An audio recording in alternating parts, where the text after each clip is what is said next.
講18同行應該係18區啦，咁係咪而家每一區咧都有小朋友係俾你哋去支持緊係學嘢嘅？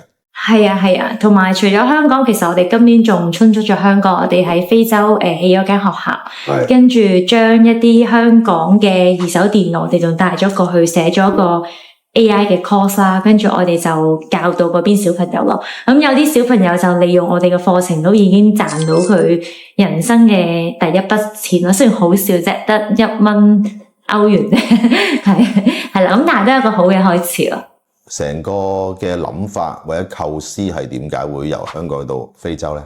其實我一直以嚟都好想去一啲第三世界嘅國家去 support 嗰邊小朋友嘅，呢個一直都係我好想做嘅 checklist 嘅邊嘅。機緣巧合上，咁我有個好朋友，佢又好想去做呢件事，咁我哋就一拍即合啦，同埋再加上自己本身以前做嘢，咁又認識咗一個非洲人，所以我就聯絡佢啦。我個朋友就幫我拉 up 晒成件事，去點樣落地，點樣實行，點樣做，一步一步咁樣咯。由籌備去到去呢一段日子，其實都用咗成年幾嘅時間。其實成個計劃香港非洲兩面走，咁你又自己繼續自己嘅生意，其實啲時間點樣分配呢？ Weekend 咧就一定做 charity 啦。Weekday 咧通常就朝頭早嗰段時間就開會咯，就搏命處理公司嘅嘢咯。嚟緊咧 Amanda 呢一年咧會有啲咩計劃啊？嚟緊下年，除咗喺香港固定地繼續去揾一啲有需要幫忙嘅小朋友，我哋嘅全額資助佢啦，同埋未來一年，我希望喺中國內地或者喺一啲東南亞嘅地區去再起多一間學校，咁就將之前我哋寫好嘅一個 AI 嘅 course 啦，咁就喺嗰邊再成度 copy 過去咯。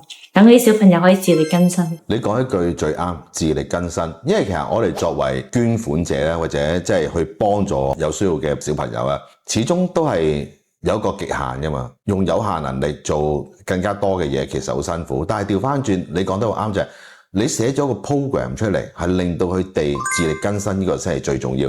呢個 program 係邊類型嘅 program 嚟㗎？其實個 program 咧就唔係我寫嘅，即係我都冇咁叻，係啦。咁主要係我哋啲團隊啦，即係我哋啲義工啦，咁樣咁就由最初步教佢哋點樣用電腦，點樣開機，點樣熄機，點樣註冊 Gmail 咁樣，即係一步一步咁樣教。呢啲都要教㗎，原來。佢哋唔識㗎。我講情況係咩？係啊，佢哋唔識㗎，佢哋連個掣係咩嚟㗎咁樣，佢哋都唔識㗎。係啊，即係要由呢啲最簡單嘅開始，慢慢教佢哋點樣可以用 AI， 點樣可以例如整一張 poster 咁樣，咁佢哋可以有呢方面嘅技能，可以去自力更生。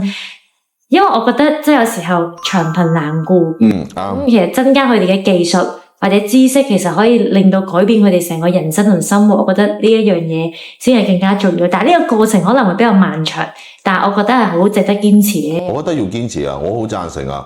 咁但係如果今次你做呢樣嘢，我覺得係一種教育佢哋，令到佢有基本嘅技能。因為其實講真，今時今日電腦即係關乎到上網啊 AI 嘅嘢，其實都好重要噶嘛。呢樣嘢你幫到佢哋咧，佢哋就一世跟住喺身。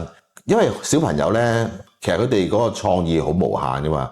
你教咗基本嘢嘅話咧，佢哋可以變好多嘢出嚟嘅。佢哋學習咗呢個 AI 一個基本嘅電腦嘅培訓課程啦，需唔需要手把手教定係網上面就教到佢哋㗎？最好就手把手教嘅，所以我哋開頭咧就會親身去嗰度去教佢哋啦。但係我哋之後就有好多段片咧，就可以俾佢哋再睇返自己，就再學更多嘢嘅。其實除咗一啲技術層面嘅嘢啦，其實仲有啲心態嘅嘢嘅。揾咗一啲成功人士啦，佢哋就會去分享佢哋嘅心態係點樣咯。咁就等啲小朋友除咗學識技術上技能嘅嘢，仲可以學埋心態嘅嘢，咁樣先至可以更上一層樓咯，成個生活。咁頭先你提到啦，就係你哋落咗地嘅非洲呢個課程，小朋友賺咗第1蚊，佢係做咗啲咩嘢係賺咗呢1蚊嘅歐羅呢？網絡世界啦，有好多唔同嘅揾錢方法嘅。我哋教個小朋友就做好多唔同嘅問卷，俾好多唔同嘅意見咧，咁有好多一啲外國嘅網站咧，其實都可以有收入嘅。呢啲都係即係我哋嘅團隊去教導佢哋啊，跟住係即係去令到佢哋一步一步去知道，其實都有好多地方可以去改變佢哋嘅生活嘅喎。咁樣只要佢學識咗點樣用電腦，依家咧其實都有幫我哋整下一啲海報啊，嗰啲簡單嘅海報。哇，咁犀利㗎已經。係啊，但係可能你要慢慢進步嘅。但我相信有一日佢哋可以真係自己整到一張靚仔海報出嚟。一定可以，因為佢哋基本嘅能力學咗之後，佢就會用自己嘅創意去做得更加好啦。所以我覺得你哋呢一個 program 係真係唔錯嘅。但係都想問一問啊，其實如果真係想能夠入到呢個計劃係俾你哋批到嘅，小朋友有啲咩條件符合到先能夠做到呢個18同行嘅參與者呢？首先佢一定要係低收入家庭啦，或者劏房戶啦。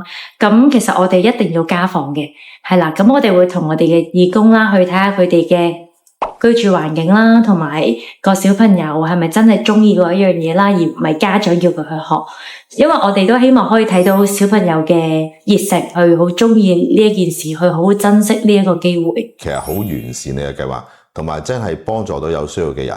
更加重要就係你要教識佢得到，更加要即係付出。今次咧，我哋呢個斜槓一族咧係好特別嘅。Amanda 咧唔係好多身份，佢反而調翻轉就係個生意 support 佢自己慈善嘅事業。